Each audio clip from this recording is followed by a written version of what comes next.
말씀은 우리가 그동안 익숙하게 읽었던 여리고성 함락과 기생 라합이 구원받는 장면을 그리고 있는 본문 말씀입니다. 그런데 여러분, 오늘 저는 여러분들과 오늘 본문 속에 숨겨져 있는 이야기를 함께 나누려고 합니다. 지금까지 우리가 여리고성이 무너지는 이야기와 그리고 그곳에서 기생 라합이 구원받는 일에 대해서 많이 설교는 들었지만 오늘 이 부분에 대해서는 저도 잘 듣지 못하였던 것 같은데요. 굉장히 중요한 부분을 다루고자 합니다. 무너진 여리고성 속에 라합은 어떻게 구원받았을까라고 하는 부분입니다. 여리고성은 무너졌죠.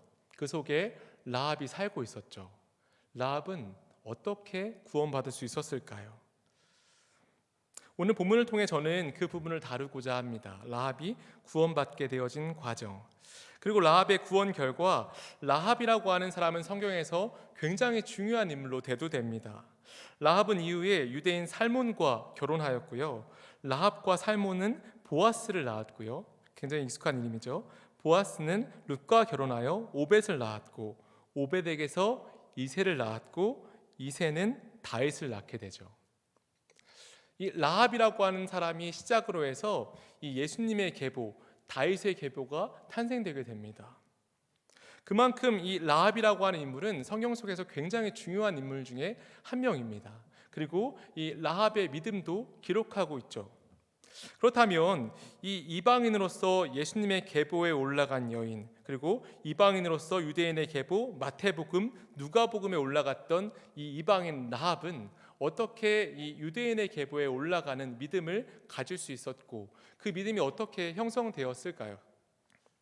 오늘 이 말씀을 통해서 라합의 믿음이 얼마나 귀한 믿음인지를 깨달아 우리도 이 땅 가운데서 믿음을 잘 형성하고 믿음의 인내를 하실 수 있는 우리 모두가 되실 수 있기를 예수님의 이름으로 축원합니다. 오늘 이 본문 말씀에서 먼저 여러분들과 함께 역사적인 변증 자료를 통해서 다가가보자 합니다.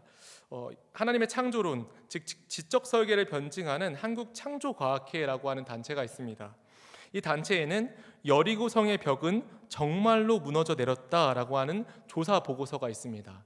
그러면 이 인터넷에 살짝만 검색해봐도 지금도 나오는 그런 단체고 지금도 나오는 논문 중에 하나입니다. 이 보고서는 브라이언트 우드라고 하는 국제적으로 인정받는 여리고 고고학자에 의해서 쓰여진 논문인데요. 그의 논문에 의하면 그들이 이런 이 본문 논문을 보면은 하나님께서 이 여리고성에 이야기하는 것이 보이는데요. 이 여리고성은 후기 청동기 1기 말의 시대에 있었다라고 기록합니다. 이는 성경의 정복 연대와 정확히 일치하는 시대입니다. 실제 여리고성이 정복되는 과정과 이 역사 속에서 있었던 일이 동일하다는 말입니다. 그리고 여리고성에 대한 고고학적인 근거로 복원한 결과 여리고성은 3층 구조로 되어 있습니다. 제일 밑에 옹벽은 한 4m에서 5m 정도 되는 벽돌, 이렇게 돌로 되어 있고요. 그리고 2층 부분은 진흙 벽돌로 된 벽이 있는데 그 벽은 한 8m 정도 된다고 합니다. 그래서 여기서 끝이 아닙니다. 마지막 3층 부분은 이 진흙 벽돌과 유사한 내벽이 있는데 이 내벽은 무려 22m 정도 되었다고 합니다. 그래서 이 여리고성 이 3층 구조를 다 합쳐보면 약 35m가 됩니다. 네. 아파트 한 층 구조를 2.8m 정도로 본다면 이 여리고성은 약 12.5층 정도 되는 것입니다. 그 당시에 청동기 시대에 진흙벽돌과 이런 돌로 이렇게 거대한 성을 만들 수 있다는 것은 실로 큰 발견이고 큰 일이라고 할 수 있는데 우린 지금 잘 와닿진 않죠. 우리는 굉장히 큰 건물들을 바라보고 있기 때문에 와닿진 않지만 우리 교회 한 2배 정도 높이가 여리고성이었다라고 생각하면 맞을 것 같습니다. 오늘 본문에 이렇게나 거대한 여리고성이 무너져 내렸다라고 기록하는 것은 원어의 뜻대로 무너져 내렸다라고 하는 표현인데요. 마지막 세 번째 이 내벽이 두 번째 있는 내벽 쪽으로 무너져 내린 것을 오늘 본문에서는 이야기하는 것입니다. 이를 조사하기 위해서 1997년에 여리고성 고고학자 브라이언트 우드와 고고학자 캐년과 그리고 이탈리아, 독일 고고학 연구팀이 여리고성을 실제로 탐사한 결과 여리고성이 무너질 때 성벽이 무너져 내려 쌓인 벽돌 더미를 발견했다고 합니다. 그러니까 공식적으로 여리고성이 실제로 무너졌다라고 하는 것을 역사적으로 변증합니다. 여러분들이 읽은 이 여리고성 이야기는 정말 있었던 이야기입니다. 지금도 충분히 여러 가지 근거를 통해서 예상해 볼 수 있는 일입니다. 여리고성은 실제로 무너져 내렸습니다. 그렇다면 라합의 집은 이 여리고성 중에서 어디에 있을까요? 여러분들 라합에 대해서 설교를 많이 들어보셨죠? 여리고성 중에서 라합의 집은 어느 곳에 있었느냐? 우리 여호수아서 2장 15절의 말씀 한번 돌아가서 같이 읽어보면 좋겠습니다. 여호수아서 2장 15절 말씀입니다.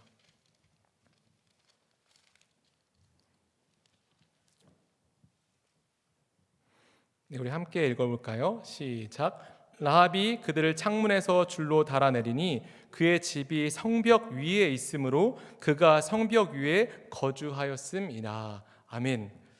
라합의 집이 어느 곳에 있다고 적혀 있죠? 성벽 위라고 정확하게 적혀 있습니다. 그리고 이 성벽 위는 가장 안쪽에 해당했던 내벽입니다. 22m 정도 되어지는 내벽에 라합의 집이 있었습니다. 제가 여러분들이 방금 말씀드린 것처럼 이 내벽이 어떻게 했다고 했죠? 무너져 내렸다라고 했죠. 그렇다면 라합은 어떻게 구원받았을까요? 굉장히 흥미롭지 않습니까? 네, 저만 흥미롭습니까? 제가 이 말씀을 준비하면서 굉장히 재밌다 하면서 말씀을 준비했는데요. 라합이 어떻게 구원받았을까? 그의 집이 성벽 위에 있었고 그 성벽이 무너져 내린 곳이라면 라합은 어떻게 살았을까? 줄을 달아 내릴 수 있는 성벽에 창이 있는 곳이 라합의 집이었다면 라합의 집은 분명히 무너져 내린 성벽 중에 한 곳이었을 것입니다. 라합은 어떻게 살아남았을까요? 이것을 우리가 생각해 보면서 더 놀라운 사실이 한 가지 있습니다. 그것은 바로 정탐꾼들이 라합에게 한 약속입니다. 여호수아서 2장 18절에 19절에 보면 정탐꾼들이 라합에게 이러한 약속을 합니다. 우리가 이 땅에 들어올 때에 우리를 달아내린 창문에 이 붉은 줄을 매고 내 부모와 형제와 내 아버지의 가족을 다 내 집에 모으라. 누구든지 내 집 문을 나가서 거리로 가면 그의 피가 그의 머리로 돌아갈 것이요 우리는 허물이 없으리라. 그러나 누구든지 너와 함께 집에 있는 자에게 손을 대면 그의 피는 우리의 머리로 돌아오려니와. 아멘. 이 정탐꾼들의 이 약속의 말씀에 라합이 21절에 꼭 그렇게 하겠다라고 대답합니다. 자, 이 정탐꾼들이 라합에게 한 약속이 함축하면 무엇이죠? 집 밖으로 나오지 말라는 것입니다. 사방이 막혀 있는 것이에요. 그러니까 이 성벽은 무너져 내리는데 집 안에서 집 밖으로 나오지도 못하고 이제 무너져 내리는 성벽 가운데에 이 라합이 있게 된 것입니다. 그렇다면 라합은 어떻게 살아남았을까요? 그리고 라합은 이 여리고성이 무너지는 과정, 즉 본문 21절과 22절 속에 라합은 등장하고 있지 않습니다. 본문 21절과 21절의 이 사이에는 이 라합이 살아남는 그러한 과정들이 함축되어 있고 생략되어 있다는 것입니다. 저는 오늘 여러분들과 이 라합의 인내에 대해서 이 성경 말씀을 통해서 한번 살펴보고자 합니다. 라합이 그러한 자신의 믿음을 지키는 인내의 과정들을 하나님께서는 이 본문 말씀에 적혀 있지는 않지만 우리가 충분히 예상해 보는데 라합은 그 과정 가운데 인내했을 것입니다. 라합이 누구입니까? 라합은 이방인이었습니다. 하나님께서 헤렘의 대상으로 이 가나안 땅에 살고 있는 특히 여리고성에 살고 있었던 사람입니다. 그랬던 라합이 이 여리고성에 왔던 유대인 2명의 정탐꾼을 자신의 목숨을 걸고 이들을 지켜냅니다. 이들을 살리기 위해서 거짓말을 하죠. 그들이 왔을 때에 그들을 살리기 위해 목숨을 걸고 거짓말을 합니다. 왜 그렇게 했을까요? 라합은 하나님에 대한 이야기를 들었기 때문입니다. 하나님에 대한 말씀을 읽은 것도 아니고 하나님에 대해서 귀로 듣기만 하였습니다. 라합의 직업은 기생입니다. 그녀의 직업의 특성상 많은 사람들을 만났을 것이고 그녀의 집이 성벽에 있다는 것을 통해서 많은 방문객들이 라합의 집에 쉬이 접근할 수 있었다는 것을 알 수 있듯이 라합은 많은 방문객들을 맞이했을 것입니다. 그러면서 라합이 하나님에 대해서 들은 이야기를 여호수아서 2장 10절에서 11절에 이렇게 이야기합니다. 이는 너희가 애굽에서 나올 때에 여호와께서 너희 앞에서 홍해 물을 마르게 하신 일과 너희가 요단 저쪽에 있는 아모리 사람의 두 왕 시온과 옥에게 행한 일 곧 그들을 전멸시킨 일을 우리가 들었음이니라. 우리가 듣자 곧 마음이 녹았고 너희로 말미암아 사람이 정신을 잃었나니 너희 하나님 여호와는 위로는 하늘에서도 아래로는 땅에서도 하나님이시니라. 아멘. 이 라합이 방문객들을 통해서 하나님에 대한 이야기를 들었습니다. 그녀는 성경책을 본 사람도 아닙니다. 다만 그는 방문객들을 통해서 하나님에 대한 이야기를 들었습니다. 글쎄, 하나님이라고 하는 신이 있는데 홍해를 가르는 힘이 있대. 하나님이 홍해를 갈랐대 라고 하는 이야기를 듣고 그 힘이 강한 시온과 옥을 전멸시킨 하나님이 이 땅 여리고성을 향해서 오고 있다는 이야기를 방문객들을 통해서 귀로 들었던 것입니다. 라합은 귀로 들은 하나님을 천지의 주제이신 하나님으로 인정하고 있습니다. 성경에서 이야기하는 믿음은 들음에서 난다라고 하는 말을 라합은 몸소 보여주고 있습니다. 하지만 우리가 여리고성을 조금만 살펴본다면 여리고성도 굉장히 강하고 힘이 센 요새였습니다. 이 여리고성 안에는 지금도 풍족한 물이 있는 샘이 있을 정도로 이 여리고성은 풍족한 곳입니다. 물이 많으면 자연스럽게 식량도 많죠. 식량이 많으면 군사도 많은 곳입니다. 여리고성은 굉장히 힘이 강했던 곳이에요. 라합이 이 여리고성을 그냥 내버릴 만큼 여리고성이 약한 곳이 아니었다는 것입니다. 그럼에도 불구하고 이 라합은 여리고성 말고 하나님을 선택했습니다. 만유의 주제이신 하나님이 하늘에서도 땅에서도 모든 것을 다스린다라고 하는 믿음을 다른 곳에서 얻은 것이 아니라 그냥 들음에서 그 믿음을 얻게 되었고, 그녀는 이 믿음에 자신의 목숨을 걸 정도로 하나님께 자신의 모든 것들을 걸었던 사람이었습니다. 하나님께서 오늘날 우리를 부르신 것도, 우리를 향하신 부름도 이와 동일합니다. 하나님께서 우리를 부르신 것은 예수 그리스도의 생명으로 우리가 살게 하기 위함인 줄 믿습니다. 저와 여러분들은 이제는 우리의 생명으로 사는 것이 아니고 예수 그리스도의 생명으로 살며, 이제는 내가 사는 것이 아니고 내 안에 사시는 그리스도께서 사시는 것이라 라고 하는 믿음으로 살아가는 사람들입니다. 우리는 한마디로 말하자면 하나님께 목숨 건 사람들입니다. 예수와 함께 죽고 예수와 함께 살아서 모든 우리의 삶의 방향도, 우리의 삶의 모든 선택도, 모든 것들이 하나님께로 향하는 사람들이 바로 우리의 정체성입니다. 라합은 그렇게 믿음을 지키고 믿음대로 살기를 원했습니다. 그러한 라합과 우리에게 오늘 본문은 과제와 같은 일들이 있다라고 말합니다. 라합에게 주어진 과제가 무엇이죠? 그것은 이 여리고성이 무너질 때 라합, 너는 집 밖으로 나가지 말라는 것이었습니다.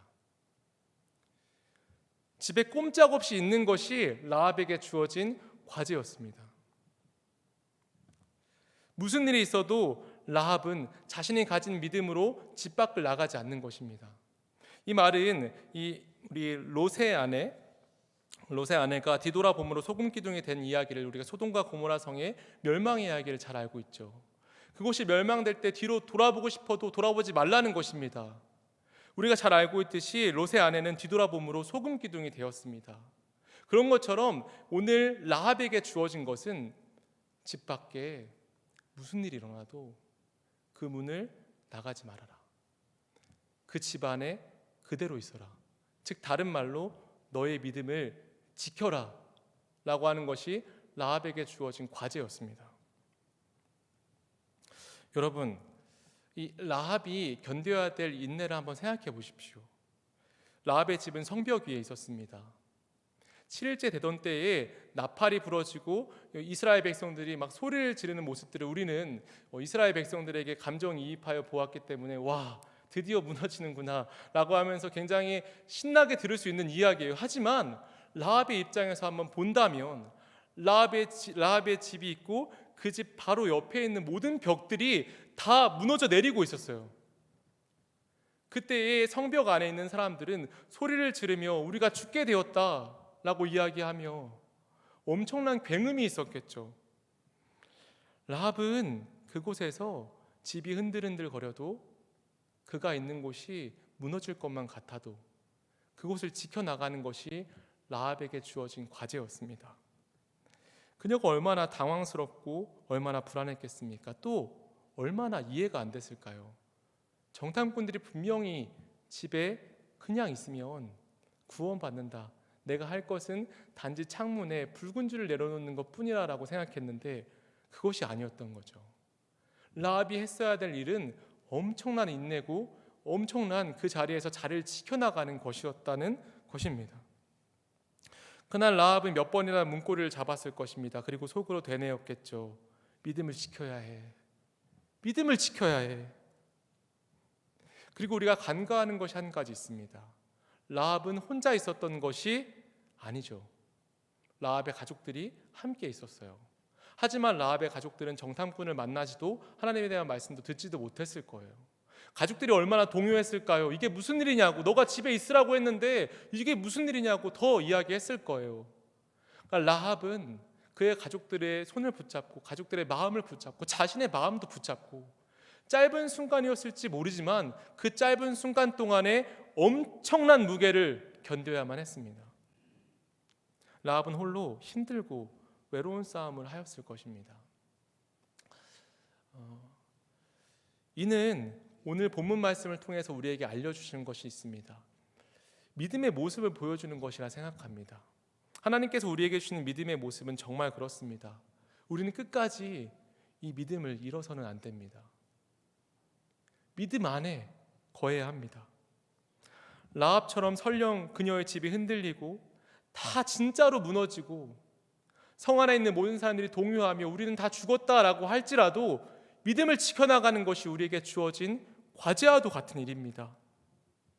모든 사람들이 다 절망한다 할지라도 우리가 가지고 있는 이 믿음으로 우리는 소망이 있다라고 말하는 자들이 바로 저와 여러분들입니다. 하지만 오늘 본문에서는 그러한 라합의 숙제와 같은 일이 어떠한 증언도 기록되어 있지는 않습니다. 저는 이것을 통해서 더 묵상해 보건대 저와 여러분들이 믿음을 지켜나가는 삶과 같다라고 하는 생각을 했습니다. 저 여러분들이 이 땅에서 믿음을 지켜나가는 삶이 이 말씀에는 적혀 있지는 않습니다. 하지만 성경에 기록되어 있는 모든 인물들을 통해서 우리는 어떻게 살아가야 할지를 생각해 봅니다. 라합의 이 고된 인내가 비록 적혀 있지는 않지만 우리에게 주는 메시지는 우리가 지금도 이 믿음을 꼭 지켜나가야 한다라고 하는 것을 알려주는 것입니다.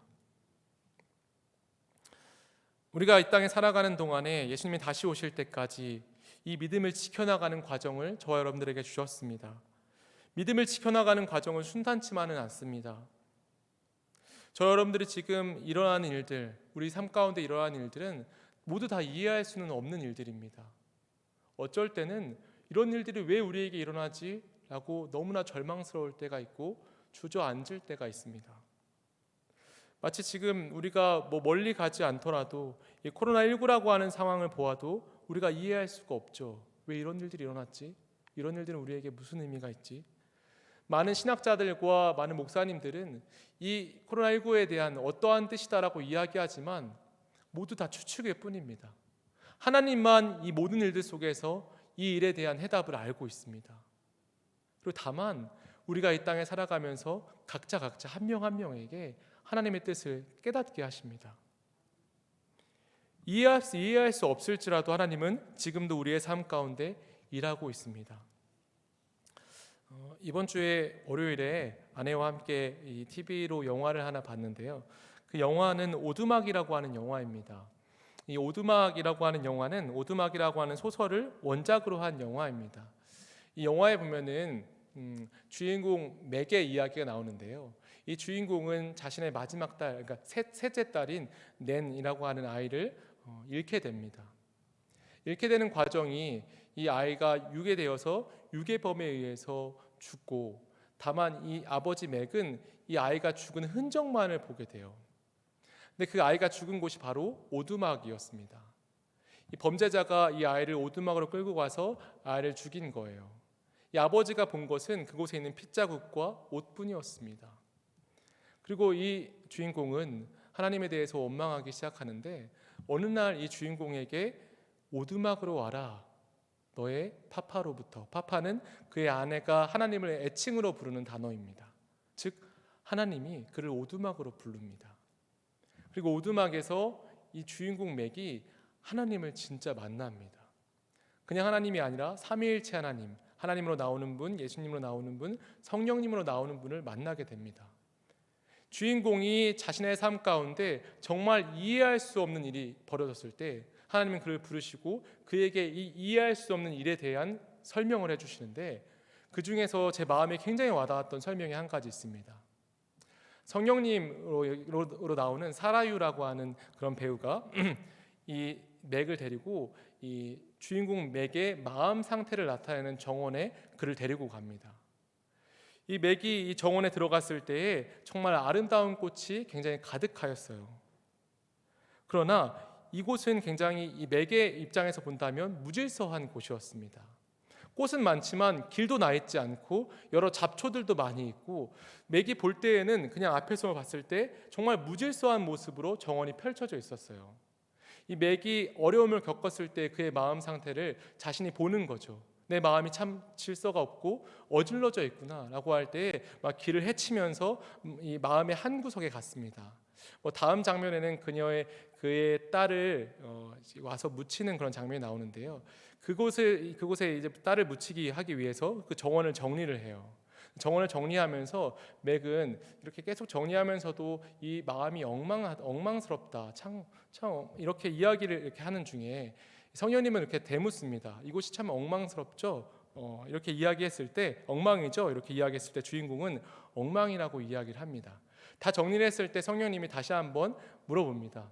다 정리했는데도 엉망한가요? 이렇게 이야기 물어봤을 때 이 주인공 맥이 그 성령님의 말에 대해서 이렇게 이야기합니다.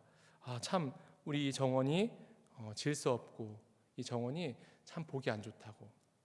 그랬더니 성령님이 이런 말을 합니다. 네, 그래요. 야생적이고 멋지고 완벽하게 진행 중이죠. 이 영광이 바로 당신이에요 라고 하는 이야기를 합니다. 그리고 영화의 장면은 그 둘이 있던 장면에서 줌아웃을 해서 정원의 전체 장면을 비추어 주는데 저는 굉장히 소름이 끼쳤습니다. 정원의 전체 장면을 비춰줄 때 이 정원이 굉장히 질서정연하게 아름다운 모습으로 있는 것입니다. 이 영화에서 주는 메시지가 무엇입니까? 우리 삶 가운데 당장 일어나는 정말 엉뚱한 일들, 우리 삶 가운데 일어나는 정말 어려운 일들이 우리의 마음 속에는 우리의 마음을 해치는 것처럼, 우리의 마음을 마구 없애고 우리 마음을 그렇게 하는 것처럼 우리 느껴지지만, 하나님의 입장에서 보았을 때는 가장 질서정연하게 하나님의 뜻대로 그 어려움이 또 하나의 질서를 만들며 성령님께서 우리 마음 가운데 일하고 있다는 것을 영화는 메시지로 제시합니다. 제가 여러분들에게 말씀드린 것처럼 라합에게 이 흔들리는 시간은 라합에게는 흔들리는 시간이었지만 하나님의 입장에서 본다면 그 시간은 라합에게 꼭 필요한 시간이었습니다. 라합이 흔들리는 그 과정을 통하여서 그는 믿음을 단련하였고, 그녀는 믿음을 지키고 가족들을 설득하며 그 믿음을 지키는 과정이 꼭 필요했던 것입니다. 놀라운 사실이 있습니다. 창조과학회에서 여리고성 탐구를 하던 중에 독일 팀이 북쪽 지역을 탐구하던 중 아직도 무너지지 않은 북쪽의 성벽을 발견했다고 합니다. 그 성벽은 한 2m 정도 되는데 이런 이 성벽의 구성 요소를 보니 한 번도 무너진 적이 없는 북쪽의 성벽이 남아있다는 것을 창조과학회에서 밝혀냈습니다.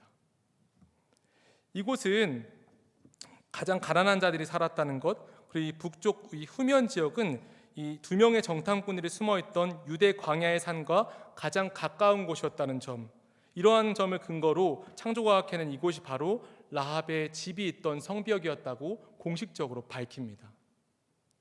그러니까 지금도 이 라합이 있었던 그 성벽이 우뚝 서 있다는 것입니다. 할렐루야.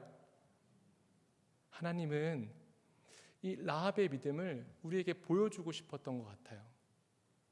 인내의 때를 견디고 인내의 때가 다 차서 마지막 남아있던 그 라합의 믿음을 우리에게 자랑스럽게 보여주려 창조과학회라고 하는 그 단체를 사용한 것 같습니다.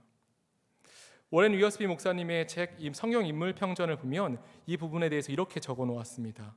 성 주위를 7번 돌고 난 후 백성들이 소리를 지르자 붉은 줄이 창문에 걸려있던 라합의 집이 있는 부분을 제외하고 성벽이 무너져 내렸다. 라합의 집이 홀로 남아있는 모습을 상상해 보십시오. 이스라엘 백성들이 얼마나 놀라웠을까요? 그리고 그 안에 살고 있던 여리고 사람들은 얼마나 놀랐을까요? 저자가 무엇인데 홀로 살아남았냐?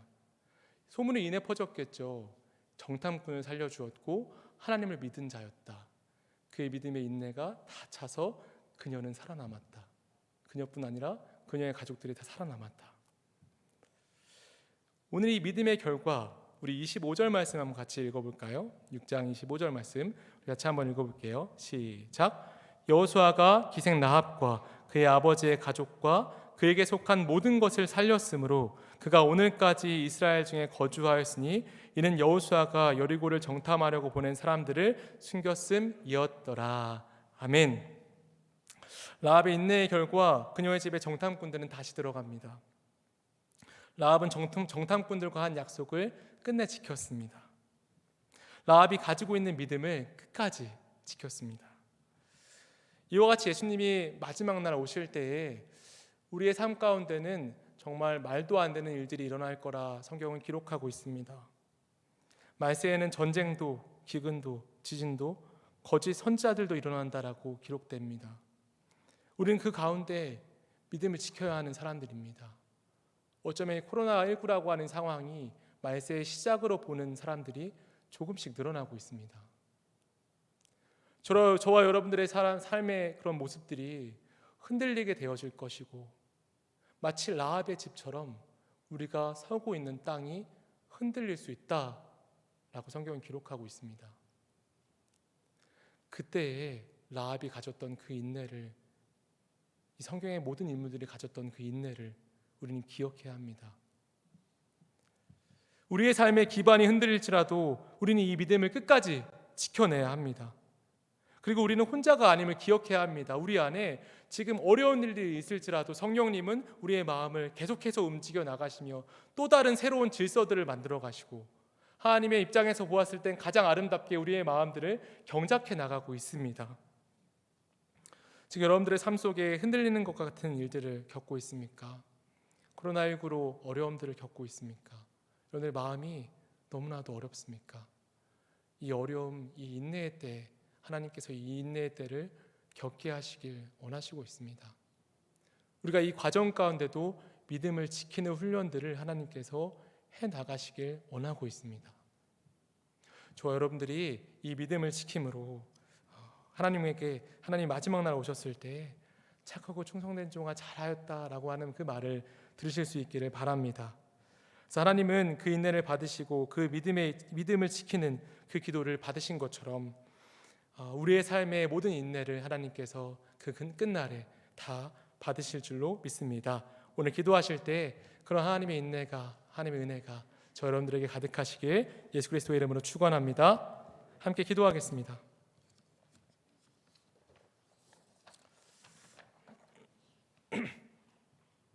이제 기도하실 때 제가 기도하겠습니다. 살아계신 아버지 하나님 감사합니다. 우리에게 주신 이 믿음, 라합이 끝끝내 지켰던 인내의 믿음, 우리에게도 하나님께서 이 믿음을 지키라 말씀하시는 것임을 우리가 말씀 속에서 확인하였습니다. 하나님, 우리의 삶 가운데 우리가 이해할 수 없는 일들, 우리가 너무나 어려워서 주저앉고 싶은 일들이 있을지라도 하나님, 우리가 이 믿음을 지켜나갈 수 있도록 주여 우리의 믿음을 붙잡아 주시옵소서. 그 끝날에 우리가 이 믿음을 잘 지켜서 여호수아가 라합에게 찾아간 것처럼 하나님께서 우리의 구원을 이루시는 우리 모두가 될 수 있도록 주님 붙잡아 주시옵소서. 오늘 기도할 때 우리의 기도를 들으시고 우리의 기도 가운데, 기도의 한 가운데서 역사하셔서 하나님의 은혜가 우리 안에 있도록 주님 역사하여 주시옵소서. 감사하며 예수님의 이름으로 감사하며 기도합니다. 아멘.